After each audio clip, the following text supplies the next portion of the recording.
Okay, today we're going to do the same three Riemann sums. We got the right rectangular approximation, left rectangular approximation, and the midpoint rectangular approximation.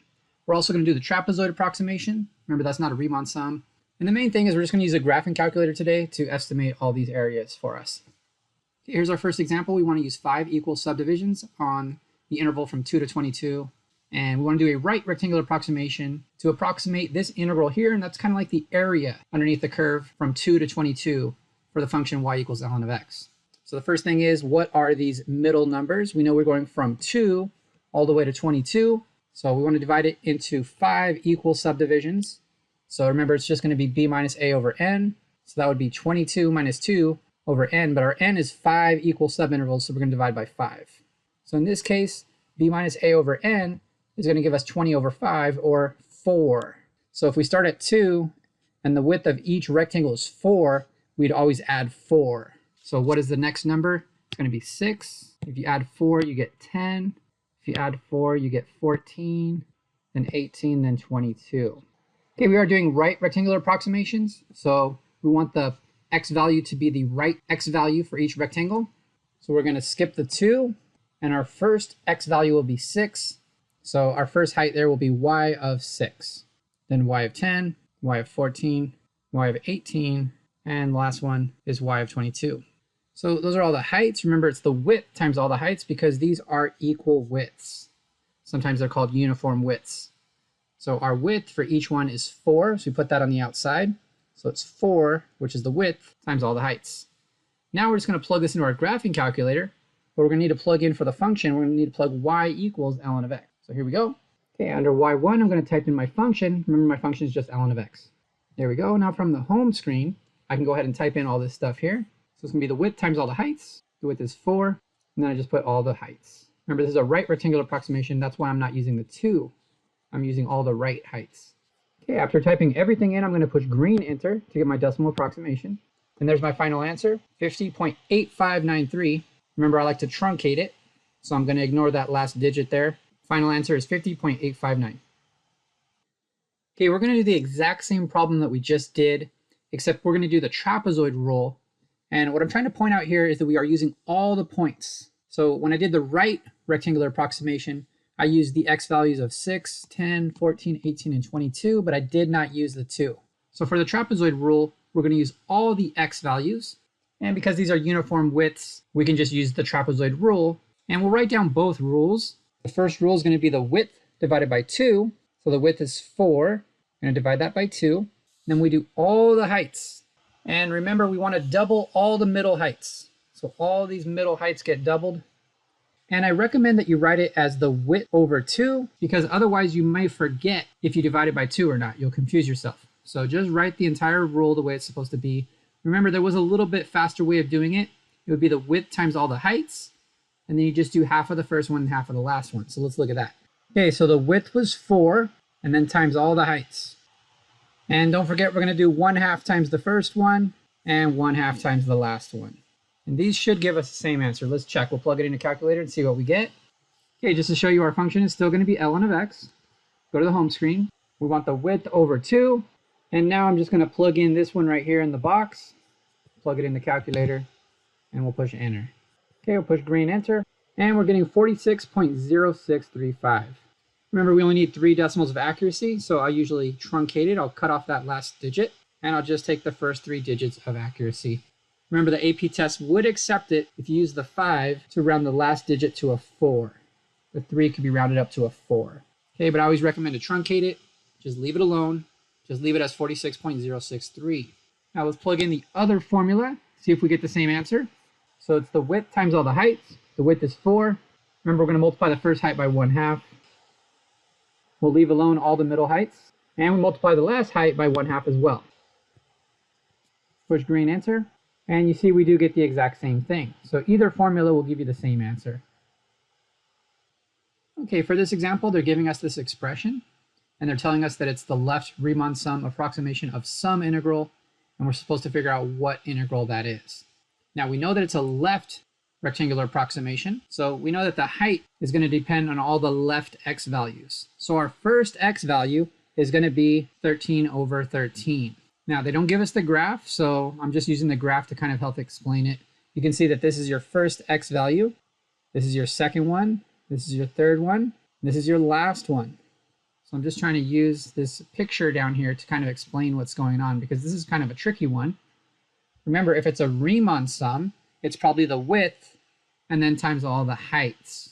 So I want you to notice from one piece to the next, you're going to be adding 1 over 13. So you're adding this much every time. So what that means is that this whole thing is probably the x. You see, because each time that whole piece is changing by 1 over 13.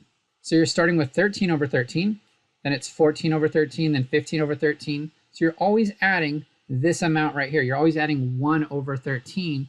And that's the thing that's telling me that this whole piece here is really going to be the x. So my function is going to be the square root of, and then just x. So we can go ahead and put that inside here. This is the integral of the square root of x. And now we got to figure out the bounds. Because it's a left Riemann sum, then this first value here is going to be where I start from. So I'm going to start from 13 over 13, which is 1. So I'm going to do the integral from 1. And the ending value would be this, except that's not the right endpoint. That's actually the left endpoint. So if you look at this very last rectangle over here, 25 over 13 would be the left x value of that rectangle. So to find the right x value of that rectangle, you have to add 1 over 13. So the ending x value is actually going to be 26 over 13, which is 2. So this is really the integral from 1 to 2 of the square root of x. Remember, the integral is representing the area under the curve as long as the curve is above the x-axis. We talked about that in a previous lesson. Okay, and to get a better understanding of this, I recommend going backwards. If you were trying to do a left rectangular approximation for the function y equals the square root of x, and you wanted to go from x equals 1 to x equals 2, and you wanted to use 13 rectangles, what would be your expression that you use? And you should get what I just circled in the green box. Okay, here's another basic example of a trapezoid rule, and we're just going to use the graphing calculator to get the final answer for us. So here we have 6 equal subdivisions on the interval from x equals 2 to x equals 5. So we know we're starting at 2 and we know we're ending at 5, but we need to figure out what the width is. So we need to do b minus a over n. Remember, the width is b minus a over n. So our width is going to be 5 minus 2, and the n is 6. So we'll divide by 6. And this is going to give us 3 over 6, which is 1/2.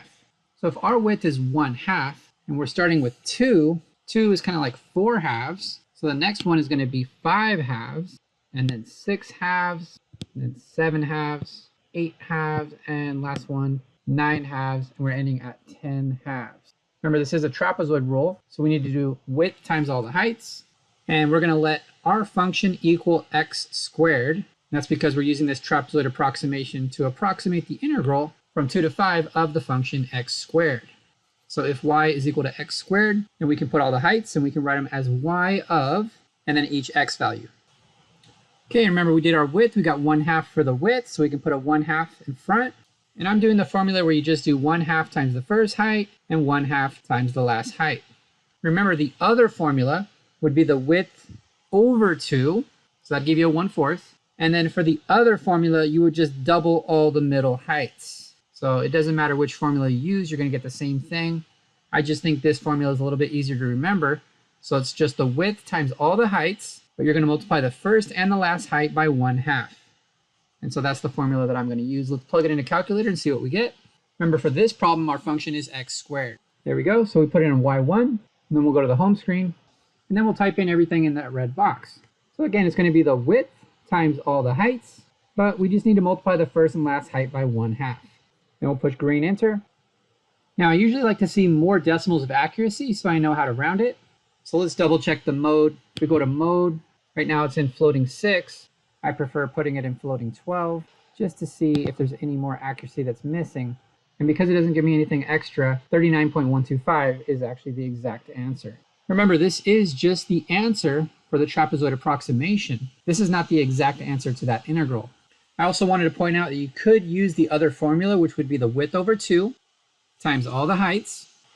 But again, don't forget, you do have to multiply all the middle heights by 2.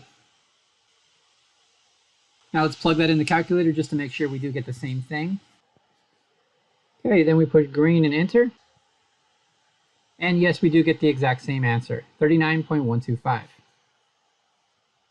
Okay, for this example, we're going to do an integral, but we're just going to use the calculator to do it for us. We haven't learned how to do integrals yet, but this will give us the exact area if we just type it in the calculator.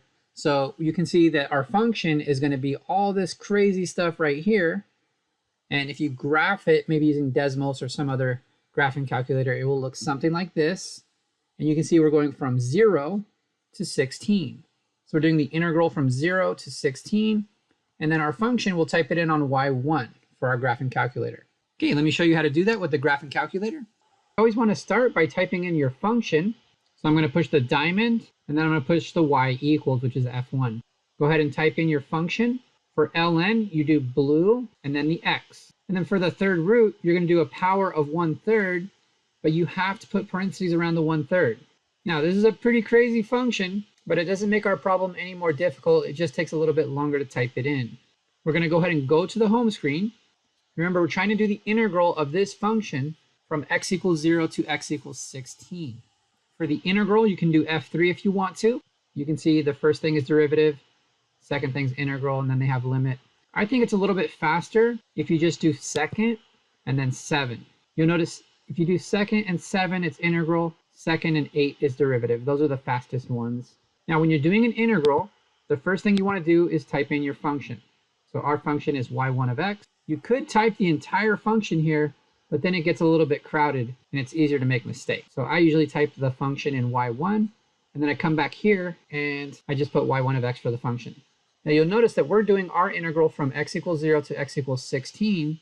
So we're going to do comma x, because we're saying that x is going to go from 0 and then comma and then 16. So you notice that we have 4 arguments here. We have our function, which is y1 of x, and then we have comma x, because we're saying that x is the variable, and our x value is going to go from 0 to 16. Now you can just try pushing enter and see what it says. So that would be the exact value, whatever that is. Or you can push green and then enter, and it'll give you a decimal approximation. Okay, let's write that down. Okay, because I'm done with the problem and I'm not going to make any more calculations, I don't need to write all those decimals of accuracy. Matter of fact, I'm just going to truncate it, so I'm going to cut off the 7. Remember, the AP test will allow you to round that 2 up to a 3. But I prefer just to truncate it, and I recommend just doing that. It's a little quicker. So that's the exact area under the curve for this weird function going from x equals 0 to x equals 16. Of course, it's only accurate up to 3 decimals. Okay, the reason why we're going to look at the exact area is we want to compare it to our Riemann sums or our trapezoid rules and just see how close we are. So we're going to do this exact same problem, but we're going to do estimates of this, and we'll see how close they are to this real value. Okay, again, this is the exact same function that we just did, but now we're going to do a midpoint rectangular approximation with 4 rectangles, and we'll compare our final answer for this estimate to the real answer that we got by just doing the integral a few seconds ago. Okay, so we're going from 0 to 16, so we know that our width is going to be 16 minus 0, and we're going to divide by n, so we're dividing by 4. So for each rectangle, the width is 4. So we start with 0 and we just add 4 each time until we get to 16. And that's going to give us 4 rectangles. But the height of each rectangle depends on the x value in the middle for each rectangle. So for the first rectangle, we go from 0 to 4. So the middle is when x is 2. So remember, the formula is going to be the width times all the heights. The width is 4. The first height is going to be y of 2. For the second rectangle, you can see it goes from 4 to 8. So the x value in between there is 6. So the second height will be y of 6. The third rectangle goes between 8 and 12. And so x equals 10 is the x value that we need. So the height of the third rectangle is going to be y of 10. Our last rectangle goes from 12 to 16. So the x value in the middle is 14. And that's pretty much it, other than just going to the calculator and typing it in. Before we do that, I want to point out a common mistake that some students do. Some students will calculate each of these 4 things separately, And so they get a big long decimal for each of those 4 things. And then they try to add everything up, and they're using rounded numbers to make more calculations, and they basically just get it wrong.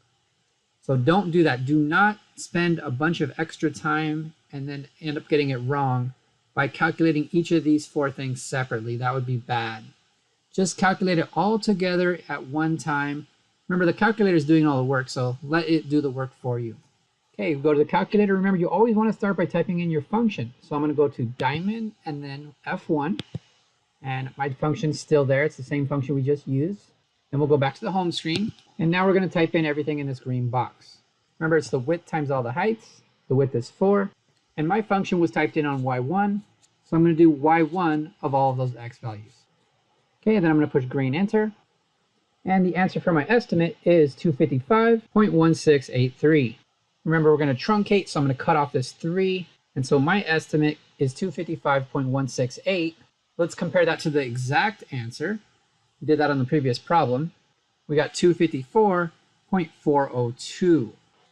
Okay, so our midpoint rectangular approximation with n equals 4 is giving us 255, but the real value is supposed to be 254. So this midpoint rectangular approximation was actually an overestimate. Okay, here's our last problem. We're going to do the same exact one, but instead of the midpoint rule, we're just going to do the trapezoid rule. Remember, we'll end up typing our function into y1 on our graphing calculator.